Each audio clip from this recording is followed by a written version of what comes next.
네, 2021년 12월 2일 이정훈입니다. 중요한 외교 문제, 외교 안보 문제를 한번 다뤄보겠습니다. 자주파의 위험한 도박, 종전선언과 베이징 올림픽 참가, 맞바꾸지 말라는 얘기입니다. 부제는 문재인은 삶은 소대가리 초래했던 하노이 노딜을 잊었나. 네. 오늘 서훈 국가안보실장이 베이징을 방문해서 양제츠 중국 공산당 정치국 위원을 만났습니다. 양제츠는 지금 중국 외교부장으로 유명한 사람이 왕이죠. 왕이의 전임 외교부장입니다. 중국은 당이 더 센 나라이기 때문에 국무원에서 장관을 한 사람이 당으로 옮겨와서 거기에서 이제 유사한 분야를 맡는 부장을 하다가 그 다음에 한 끗발 높은 정치위원이 됩니다. 두 사람은 6.25 전쟁 종전선언 문제를 논의했다라고 우리 언론은 보도했습니다.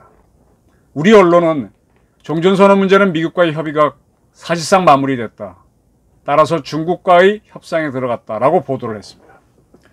우리나라 언론을 보니까 서훈 실장은 앞으로 한반도 정세의 안정적 관리와 한반도 평화 프로세스의 진전을 위한 진지한 협력을 기대합니다 라고 말한 걸로 되어 있습니다.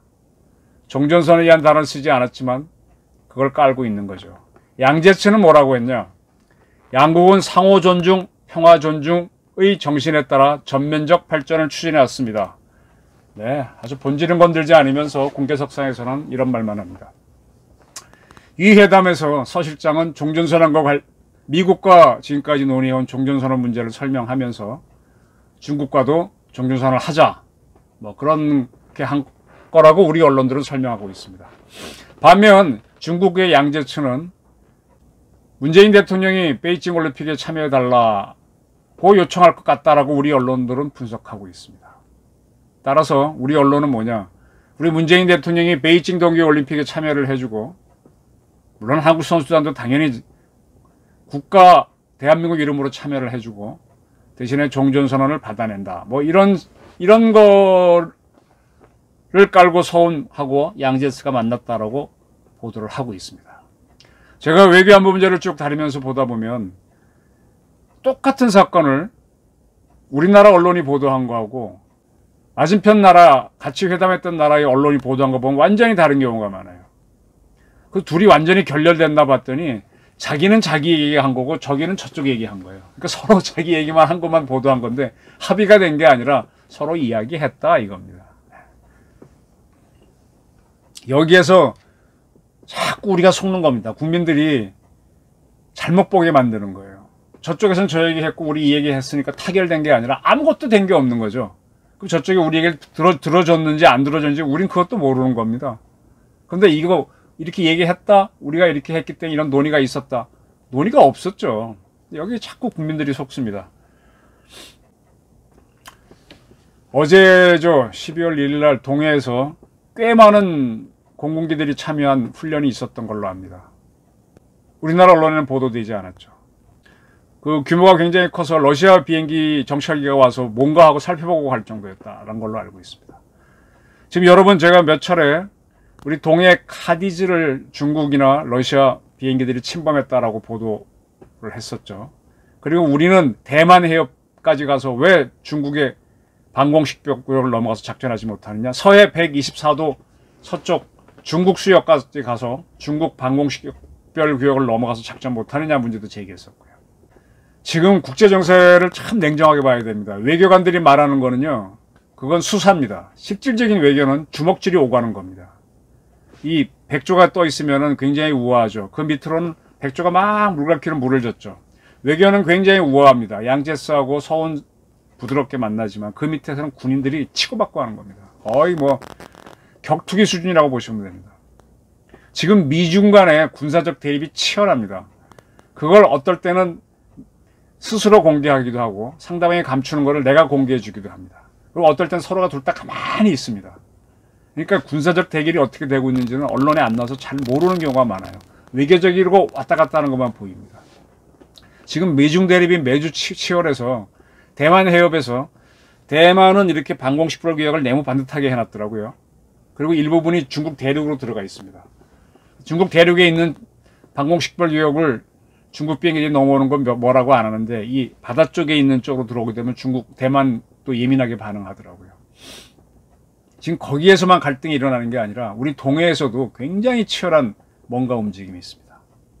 자, 미국이란 나라, 중국이란 나라, 러시아란 나라가 이 세 개를 다룰 때 이 한 포인트에서만 이렇게 합니까? 제가 축구 감독일 때 라이트윙으로 쫙 들어가서 센터링 해갖고 이렇게 골을 넣잖아요. 그죠? 중앙으로만 치고 들어가는 게 아니잖아요. 이 좌우를 다 쓰지 않습니까? 마찬가지로 미국과 중국도 이 국제정치를 할 때, 군사적 대립을 할 때는 미중 간의 대립이 있다 그럴 때 남중국해에서만 대립하는 게 아니라 대만에서도 한번 하고 한반도에서도 한번 하고 저쪽 중앙아시아도 한번 하고 홍콩도 치고 이렇게 복합적으로 치는 겁니다. 미중 간의 대결이 대만 해에서만 일어난다고 보면 참 큰 오해입니다. 한반도에서 일어날 수 있습니다. 미소 간의 첨예한 냉전이 가장 첨예하게 일어났던 건 독일에서 일어났는데 독일에서는 서로 무력 대결이 크니까 어디서 터집니까? 1950년 한반도에서 터집니다. 이쪽으로 탁 치는 겁니다. 지금 미중 간의 대립이 한반도에 위험을 불러오지 않는다. 단어는 절대로 하지 마십시오. 간단하게 설명드릴게요. 지금 중국이 대만을 침공한다 안 한다 그러는데 침공하면 어떻게 될까요? 침공하면 대만하고 미국은 상호방위 조약을 안 맺었습니다. 근데 과거 대만과 단교하면서 미국이 국내법으로 대만관계법이라는 법을 만들었습니다. 그래서 이 법은 무슨 내용인가 하면은 대만이 공격을 당하면 미국은 무조건 참전한다 이겁니다. 미국이 전쟁을 하는 방법은 몇 가지가 있습니다. 1차 대전, 2차 대전 때는 미국이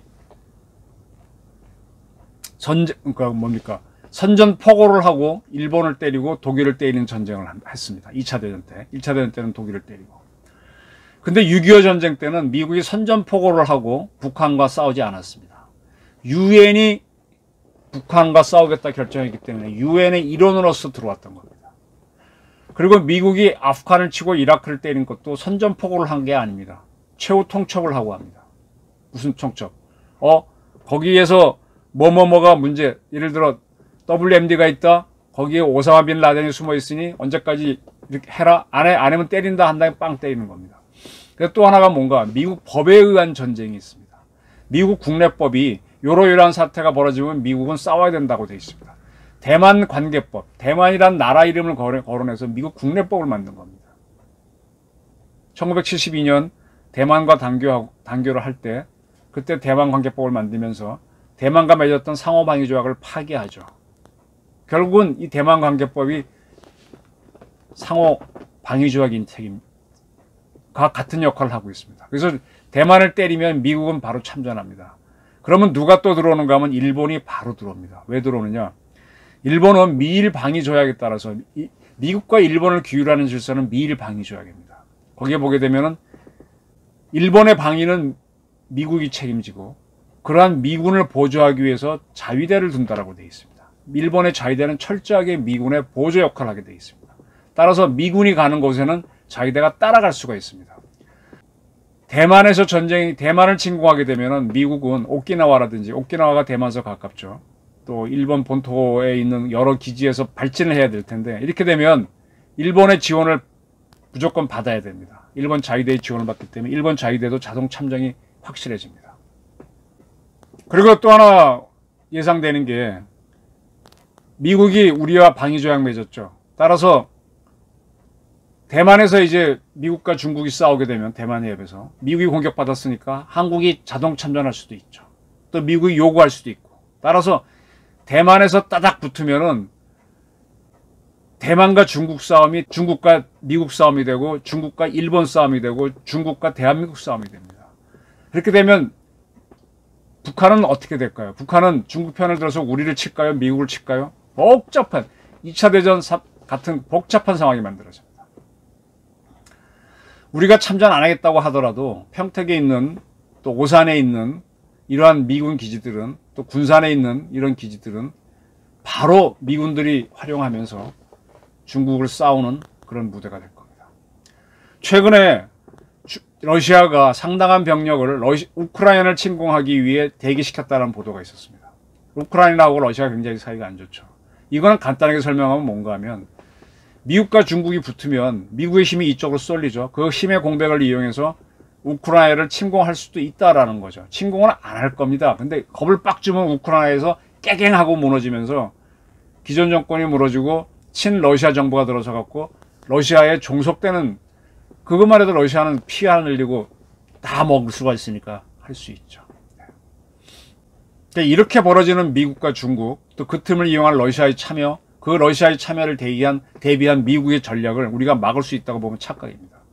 저는 지금 동해에서 미군도 단독 훈련 많이 하고 미국, 일본군이 같이 많이 하고 우리하고 미군이 같이 많이 합니다. 이런 것들이 뭔가 하면은 만약에 우크라이나 문제를 가지고 러시아가 우크라이나 침공하면요, 아마 이쪽에서 연해주 쪽을 미국이 때릴 수도 있을 거예요.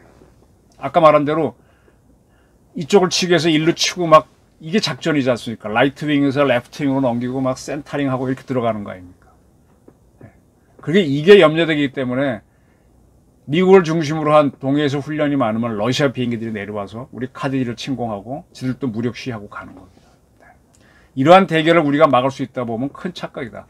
쉽게 말하면 지금 대만 해협 사태는 1961년도인가요? 쿠바 미사일 위기 전 단계로 보시면 됩니다. 그때는 미소가 핵전쟁으로 가느냐 마냐까지 나왔는데 지금도 뭐 중국이 굉장히 반발하는 거 보게 되면 핵전쟁 전 단계까지로 가는 그런 단계에 있는 걸로 보시면 좋죠. 저는 중국과 일본이 싸울 것이냐 안 싸울 것이냐를 이렇게 봅니다. 2차 대전은 분명히 일본하고 중국과의 전쟁입니다. 그죠? 여러 가지 전쟁이 있었죠. 독일과 소련 전쟁, 독일과 미국 전쟁, 독일과 일본 전쟁, 또 여기서는 일본과 미국 전쟁도 있지만 그 중에 하나가 또 일본과 중국 전쟁. 2차 대전에서 가장 오래된 게 어떻게 보면 중일 전쟁이죠. 그러면 2차 대전이 끝났고 다시 이제 평화관계로 갈 때 강화조약을 맺어야 되지 않습니까? 샌프란시스코 강화조약이 일본이 여러 나라와 싸웠던 전쟁을 끝내는 그런 강화조약인데, 일본이 싸운 나라 중에 하나가 분명히 중국이라고 그랬죠. 중국은 이 샌프란시스코 강화조약에 참여 안 합니다. 소련도 참여 안 했었습니다. 그래서 나중에 어떻게 되는가 하면 샌프란시스코 강화조약이 만들어질 때쯤에 지금 대만하고 일본이 중일 평화조약을 맺습니다. 일종의 강화조약이라고 보시면 돼요. 근데 강화조약처럼 뭐 구체적으로 따지는 않고 서로 평화관계로 가자, 전쟁사를 끝내자 하고 대만과 일본은 우리 문재인 정권이 그토록 북한하고 맺고자 하는 평화조약을 맺었습니다. 그리고요, 그럼 중국 대륙에 있던 공산 세력하고는 못 맺었죠.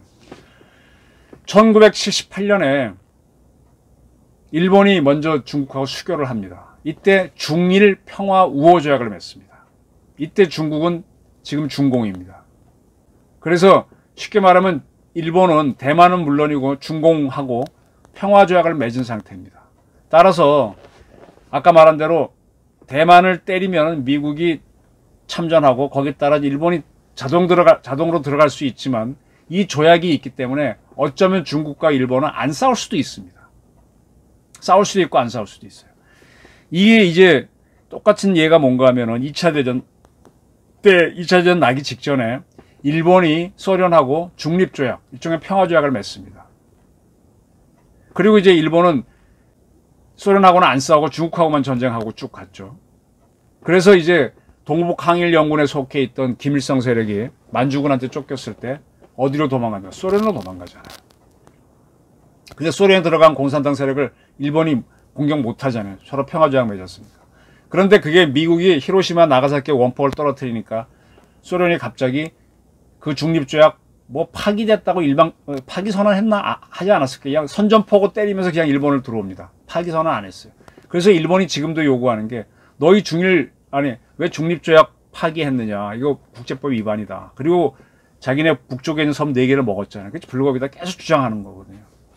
어쨌든 간에 일본하고 중국 간의 전쟁이, 중공하고 전쟁이 나느냐 안 나느냐는 중일 평화 우호 조약이 있어서 안 날 수도 있습니다. 그리고 이 조약 1조에는 중국과 일본은 상호의 영토를 인정한다, 침략하지 않는다는 내용이 분명히 있습니다. 자, 그러면 제가 아까 중국과 대만이 붙으면 한국과 중국도 싸울 수 있다 그러는데 우리하고 중국 관계를 봐드리겠습니다.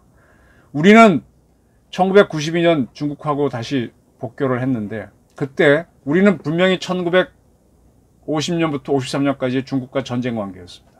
치열하게 싸웠고 전쟁의 연장인 정전협정 상태로 쭉 왔습니다. 그럼 평화조약을 맺었어야 되는데 안 맺었습니다. 그냥 한중 공동성명으로 그냥 대체하고 넘어갔습니다. 성명한 외교에서는 별로 의미가 없습니다. 근데 우리는 뭘로 넘어갔는가 하면 우리가 이제 1882년인가에 이모군란을 당하죠. 이모군란을 당하면서 그때 이제 중국이 몰려오는데 다시 강화도 조약으로 일본이 들어왔다가 청나라가 빠져나갔다가 이모군란 때 다시 들어옵니다. 들어오면서 조선과 청나라, 조청, 수륙, 양민, 무역 장정이라는 걸 맺습니다. 수륙은 땅과 바다라는 뜻이죠. 물과 육지. 그다음 무역을 하는 그런 장정. 그게 일종의 이제 평화조약으로 봐가지고 그 상당히 불평등 조약입니다. 그때 우리하고 청나라하고 정식으로 외교관계를 맺었다고 보고 그게 일제가 강제로 점령함으로 해서 끊어졌다가 6.25 전쟁으로 끊어졌다가 92년 부활된 걸로 하면서 넘어갔습니다. 그러면 우리는 50년, 53년 전쟁, 그 다음에 53년부터 쭉 지금까지 이어진 정전체제를 끝내는 평화협정을 중국과 맺은 바가 없습니다. 따라서 이 한반도의 정전 상태만 깨고 바로 전쟁하면 우리는 중국하고 바로 싸울 수 있습니다. 저는 이게 굉장히 좀 부담스러운 것 중에 하나라고 봐야 되는데 중국하고 미국이 대립을 해서 붙으면은 일본하고 중국이 바로 붙는 것보다도 우리하고 중국이 바로 붙을 가능성이 훨씬 조약상으로 보면 쉽다는 얘기입니다. 중국은요, 대만전선에서 불리해지면 대만에서 불리하니까 이제 어퍼컷을 칠 거 아니에요. 그 어디를 치느냐? 한반도 전쟁을 유도할 수도 있습니다. 1948년, 49년 유럽에서 냉전이 치열했을 때 거기선 소련이 어떻게 안 되니까 이쪽으로 푹 치는 게 6.25 전쟁이었잖아요.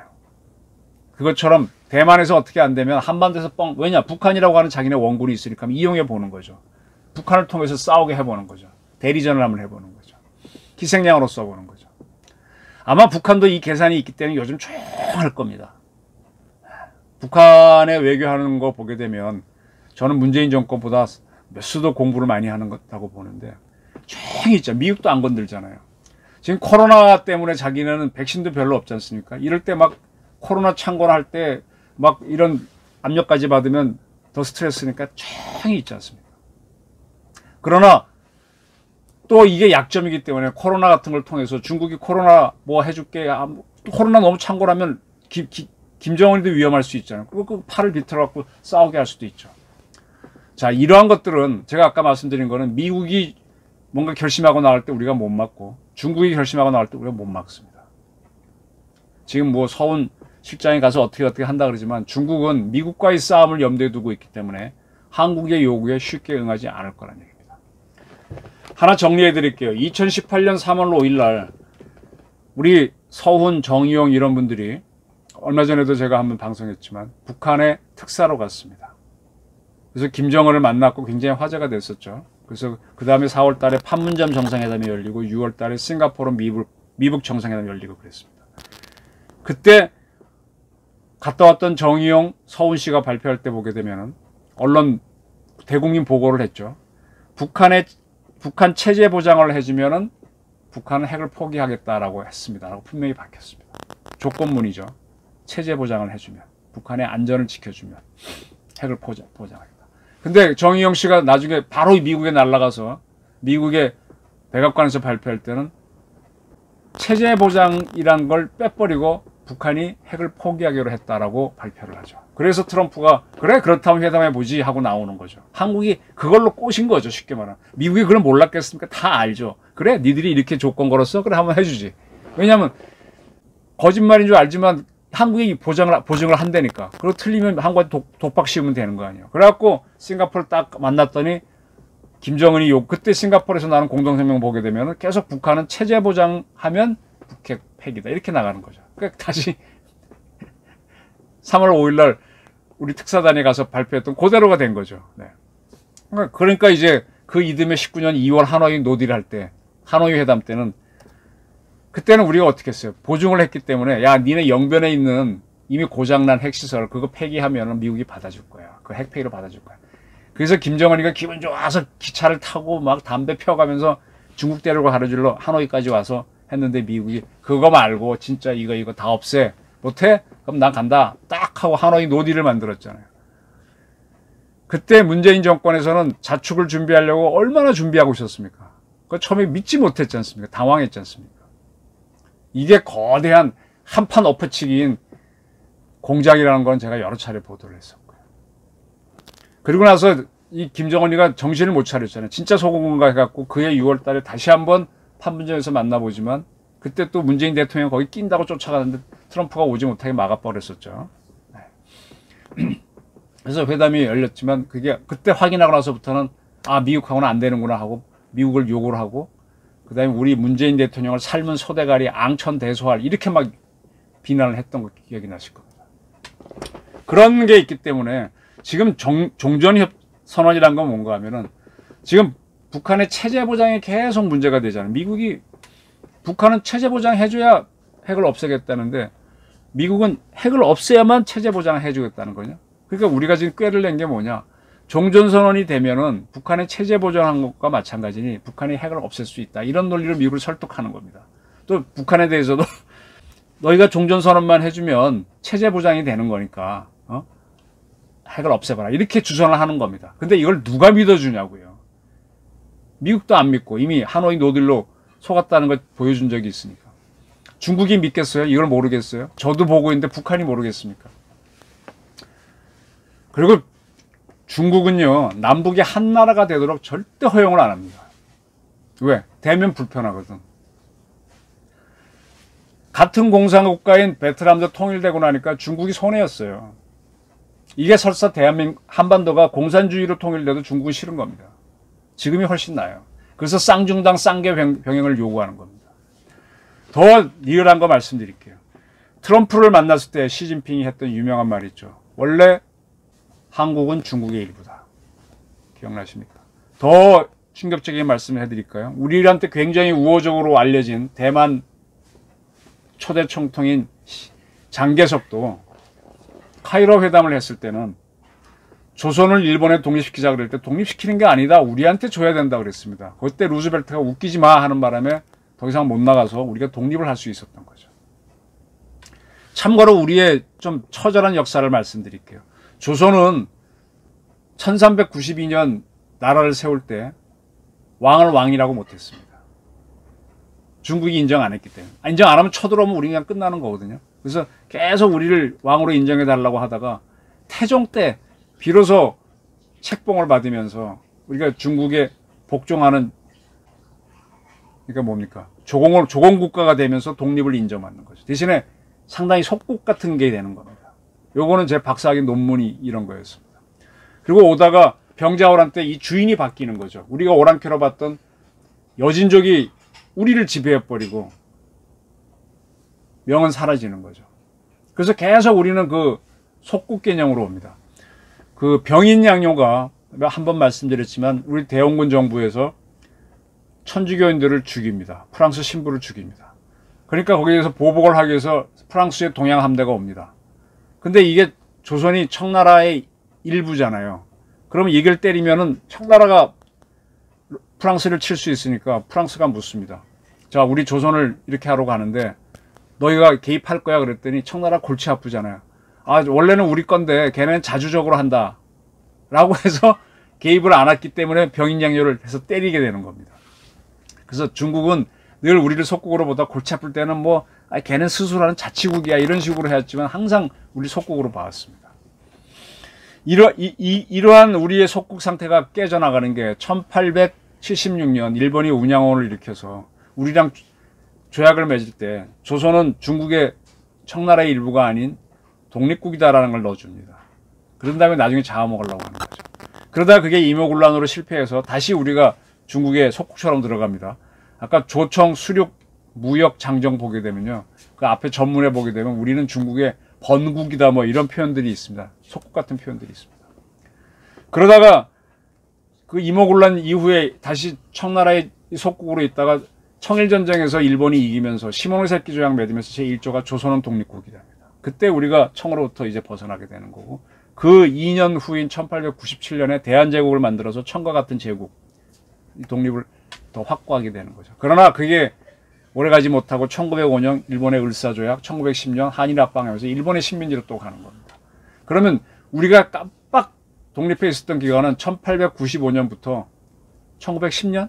1905년? 1905년까지 잡으면은 기간이 얼마입니까? 한 10년밖에 안 되는 겁니다. 근데 그때도 힘이 없었어요. 일본한테 완전히 지배당해 있었습니다. 이게 우리의 참 비참하고 슬픈 역사인데, 그리고 일본의 지배를 받다가 1945년 해방이 되고 1948년 정부를 세운 다부터 지금까지는 바로 옆 나라한테는 지배를 안 당합니다. 우리가 큰 틀에서 미국권에는 있지만 지금 70년 넘게 독립을 유지하고 있는 겁니다. 그러나 이게 완벽하지 않은 게 정전 상태로 오는 겁니다. 중국이 그걸 꽉 쥐고 있는 거, 안 놔주는 거죠. 정전 상태로 툭 깰 수 있는 걸 언제든지 유지하고 있는 거죠. 중국은요, 이 정전 체제를 유지하라는 거지, 이게 유엔이 결정한 거기 때문에 이걸 지키라는 거지, 한반도가 두 개 나라로 쪼개지는 것도 아니고 정전 체제가 있으라는 거예요. 근데 지금 서훈 실장에 가서 설득한다고 넘어올까요? 저는 안 넘어온다고 봅니다. 중국이 국제 정치를 미국처럼 하지는 않지만 그 합종연행이라는 단어 아시죠? 춘추 전국시대 때 거기도 막 6국, 7국 정치를 하면서 국제 정치를 해봤잖아요. 또 그 외에 5대 10국, 5, 16국 때 다 국제 정치를 해봤고, 청나라도 숱하게 해봤고, 티모르 잡기 위해서, 몽고 잡기 위해서 청나라가 얼마나 많은 전쟁하면서, 지금 우리는 잘 몰라, 중앙아시아 가게 되면 청나라가 저지른 행패가 대단합니다. 아주 대단한 제국주의를 했습니다. 그래서 국제 정치가 합니다, 그들은. 자, 이걸 봐주셔야 됩니다. 지난 12월 1일 대만 국책연구원이 포럼을 진행했는데, 이때 아베 일본 전 총리가 화상으로 연설했습니다. 아베는 이 연설에서 대만에 대한 무력 침범은 지리적으로나 공간적으로나 일본 국토에 중대한 위험이다 그랬고, 대만의 유사시는 일본의 유사시이며 일미동맹의 유사시다, 이런 얘기를 했습니다. 이게 무슨 얘기인가 하면, 제가 아까 대만을 중국이 때리면 미국이 참전하고 미국이 참전하면 일본이 자동으로 들어간다, 이게 거의 같은 얘기입니다. 또 그날 일본 니온 게이자이 신문, 우리는 한국경제, 매일경제가 있는데 일본에 가면 일본 경제신문이 있죠. 이게 니온 게이자이 신문 인터뷰에서 아베는 중국의 잠수함과 항공기 등은 일본의 2배 이상이다, 일본의 방위력 확대가 필요하다, 이런 얘기를 했었습니다. 이런 얘기가 보도가 되니까 중국에서는 바로 반발합니다. 중국 외교부 짜오리젠 조리견 대변인이 정리브리핑에서 중국 인민이 마지노선에 도전하면 반드시 머리가 깨져 피가 흐를 것이다. 그 전 총리 발언인데 이렇게 심하게 발언했어요. 옛날에 중국 외교부 대변인 화춘잉이 있었죠. 화춘영이죠. 이 양반이 요즘 차관보까지 올라갔습니다. 이날 그는 중국에 있는 일본 대사 나루미 히데오를 초치해가지고 아베가 그걸 헛소리 한 거에 대해서 조심하라고 경고를 했습니다. 그게 무슨 얘기냐? 이 대만 문제 갖고 대만 해갖고 전쟁이 일어나면 일본이 들어온다는 걸 쟤네도 아는 거예요. 그래서 미리 지금부터 때리는 겁니다. 겁줘갖고 까불지 말라고. 이렇게 돼가고 있는 거예요. 이렇게 큰 판이 벌어지고 있는데 우리도 지금 불안하죠, 사실은. 이거 아는 분들은. 그래서 지금 우리는 여기 안 끼고 싶어서 종전선언으로 간다는 것도 좀 이해가 됩니다. 근데 이거 판을 바꿀 수 있겠냐고요. 우리가 지금 웩 떠도 꼬리를 잡고, 개 꼬리를 잡고 개를 흔들 수 있어요? 본말이 전도되는 거지. 그러니까 이때 우리는 종속병소니까 우리가 가장 강력하게 취할 수 있는 국익을 택해야지, 우리가 상황을 바꾸려고 하는 건 그건 난센스입니다. 저도 참 직장생활하면서 어리석게 칼날을 붙잡고 상대를 이기려고 이겨본 적도 있습니다. 고집이 세갖고. 근데 상처 많이 받았습니다. 미국이 종전선언을 할 것 같아요? 대만 문제가 이렇게 커지는데 안 할 겁니다. 조건을 붙일 겁니다. 우리가 중국이 이거 하고 누가 하면 할 거야 하려고 똑같아요. 그러다 나중에 하노이 노딜처럼 완전 딱 씌워갖고 우리 문재인 대통령 당황하게 만들고, 김정은 뿔따고 나게 만들고 그렇게 할 겁니다. 그럼 우리만 계속 패를 보이고 자꾸 고립돼 가는 겁니다. 지금 계속 보십시오. 지금 그 다음 때 트럼프가 한국으로부터 갖고 가는 게 뭐예요? 방위비 많이 때리고 한국 기업들 미국에 투자하게 해서 SK 투자하고 이번에 그 추록한 삼성 이재용 회장도 뭐 20조인가 미국에 투자하지 않습니까? 그걸 다 돈 빼가는 겁니다. 이상하게 정권을 휘두르고 하면 우리나라에 이상한 정권이 있으면 세상 냉정합니다. 자, 하나 제가 정확한 말씀을 드릴게요. 지금 문재인 정권은 종전선언을 하기 위해서 베이징 올림픽에 참여하고 우리 문재인 대통령이 가고 싶어 하는 것 같은데 거기에 김정은이가 와서 종전선언을 하면 좋겠다. 그 중국도 그러면 좋죠. 두 나라가 오면. 그러면 이제 북한이 베이징 동계올림픽에 참여해야 되는데 참여 못합니다. 왜? 이 기사를 봐주십시오. 지난 9월 달에 그 도쿄에서 하계올림픽이 있었죠. 그때 북한이 불참했습니다. 9월 8일 날 IOC는 그렇게 오라 그래도 안 오는 북한에 대해서 북한의 올림픽위원회는 동계올림픽에 불참한 유일한 올림픽위원회다. IOC 이사회는 만장일치로 북한 올림픽위원회의 자격을 2022년 말까지 정지한다. 즉 북한은 2022년까지 국제올림픽위원회가 주최하는 올림픽에 참여하지 못하게 돼 있습니다. 그때 이미 우리나라 모든 언론들이 북한은 2022년 2월 베이징 동계올림픽에 참가할 수 없게 됐다고 보도했었습니다. 근데 지금 우리는 이 국제사회가 훨씬 덩어리 큰 거예요. 그거 결정을 우리가 바꿀 수 있냐고요. 물론 일본이 우리를 먹었을 때 우리는 그 못 바꿀 독립운동한 사람들의 그 절절함은 이해가 됩니다. 근데 못 바꿨지 않습니까? 그 전에 수를 썼어야죠. 이미 결정 다 된 거예요. 이거 우리 바꿀 수 있을 것 같아요? 대만 문제가 지금 미중 간에 얼마나 첨예한 관계인데 우리가 빠져나가도 될 것 같아요? 정전협정이 종전선으로 평화관계로 갈 수 벌써 갔을 텐데 못 갔잖아요. 우리랑 복귀하면서도 중국이 우리랑 평화조약을 맺어주지 않았지 않습니까? 일본하고 중국은 했는데 어떤 형태로 가요? 이게 국제정치의 냉엄합니다. 이걸 모르고 문재인 정부가 또 던지기 때문에 제가 아까 제목을 올림픽 베이징 참가와 종전선언은 하노이 노드를 재판하는 위험한 도박이다. 이걸 하는 사람들이 바로 우리는 독립국이야 자주 위주로 가야 되는 자주파 문재인 정권에 많은 주사파들이 바로 하는 겁니다. 저처럼 이렇게 동맹을 공부하는 사람들은 이건 매우 위험하기 때문에 안 된다는 걸 알고 있는 겁니다. 제 설명 이해가 됩니까? 서훈 실장에 가서 어쩌고저쩌고 하지만 참 이거는 쓸데없는 짓이고 미국의 의심만 받아가지고 앞으로 미국은 더 많은 걸 빼내가고 한미관계는 힘들어질 것이다. 다만 우리 기업들이 워낙 펀더멘털이 좋아서 좀 잘 버티고 있을 뿐이지. 지금 서민들은 대기업들은 잘 돌아가요. 그래도 저기 투자하면 더 좋죠. 돈 확실하게 벌고. 그죠? 지금 우리 대기업들이 돈이 굉장히 많습니다. 부채 비율도 적어요. 투자하라면 할 수 있어요. 대한민국은 안 해요. 왜? 정권이 불안하고 미국이 획 돌면 우리 경제 나빠지니까 안 하잖아요. 중국에도 좀 다 철수했고 미국은 안전할 수 있죠. 그럼 결국 우리 대기업들이 다 절로 가는 겁니다. 왜 이런 상황을 문재인 정권 자꾸 만들죠? 왜 이런 것들을 애국이라고 생각하는 자주파가 대한민국에서 득식을 하죠? 저는 이게 대한민국의 큰 슬픔이고 안타까움이라고 저는 봅니다. 저와 다른 의견이 있는 분들도 있겠지만 제 의견을 한번 참고해서 지금 냉엄한 동북아의 국제정치를 봐주시기 바랍니다. 경청해 주셔서 감사합니다.